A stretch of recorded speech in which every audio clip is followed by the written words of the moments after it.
अभिनेता सैफ अली खान याच्यावर झालेल्या हल्ल्यानंतर मुंबई क्राईम ब्रांच आता ॲक्शन मोडमध्ये आलेली आहे। आपल्या सोबत आहेत इथले काही लोक ज्यांनी हा सगळा प्रकार पाहिला होता आणि आता क्राईम ब्रांचची टीम रात्री 12 वाजता या शॉपमध्ये पोहोचली। या शॉपमधून आरोपीनं एक हेडफोन विकत घेतला आणि हेडफोन विकत घेतल्यानंतर सकाळी 9च्या दरम्यान त्याने या ठिकाणाहून पोबारा केलेला आहे। क्राईम ब्रांचची टीम सगळे धागेदोरे जुळून पाहण्यामध्ये आता व्यस्त आहेत आणि 35 टीम्स रवाना केल्यात। इथले काही स्थानिक आपण त्यांच्याशी बातचीत करणार आहोत। तुमचं देखील दुकान आहे इथे?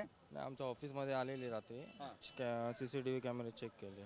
किती सीसीटीव्ही कॅमेरे चेक केले? माझा एकच आहे बाहेर, तो चेक आणि या संपूर्ण प्रभागामध्ये किती दुकान आहेत? प्रत्येकाचे चेक करत होते। अच्छा, रात्री किती वाजता आलेले क्राईम ब्रांच? 9 साडेनऊ आणि सगळी दुकानं चेक केले, सीसीटीव्ही चेक केले?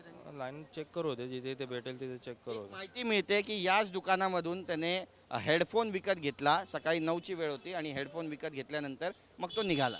असे ते बोलत होते की इकडनं एअरफोन घेतले, असे बोलणं होते की एअरफोन घेऊन या साईडला गेला असं वाटत होतं त्यांना, म्हणजे दादरच्या दिशेने, रेल्वे स्टेशनच्या दिशेने। अच्छा, अजूनपर्यंत आरोपीला अटक करण्यात आलेली नाही आहे, त्यामुळे बरेचसे सीसीटीव्ही शोधले जात आहेत आणि एक एक तार जोडून पाहिलं जात आहे, पण आरोपी काही सापडलेला नाही आहे। त्यामुळे या भागामधले जे स्थानिक आहेत किंवा दुकानदार आहेत त्यांच्यामध्ये काय नेमकी त्यांची रिॲक्शन आहे या सगळ्या घटनेबाबत?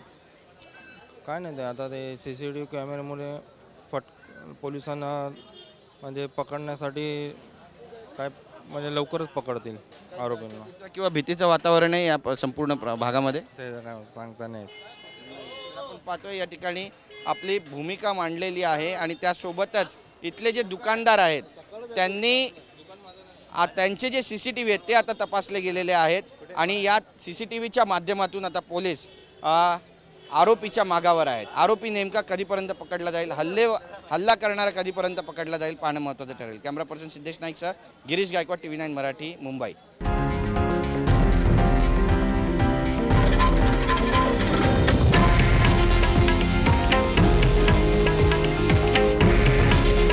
हे आहे देशातील नंबर 1 न्यूज नेटवर्क आणि आपण पाहत आहात TV9 मराठी।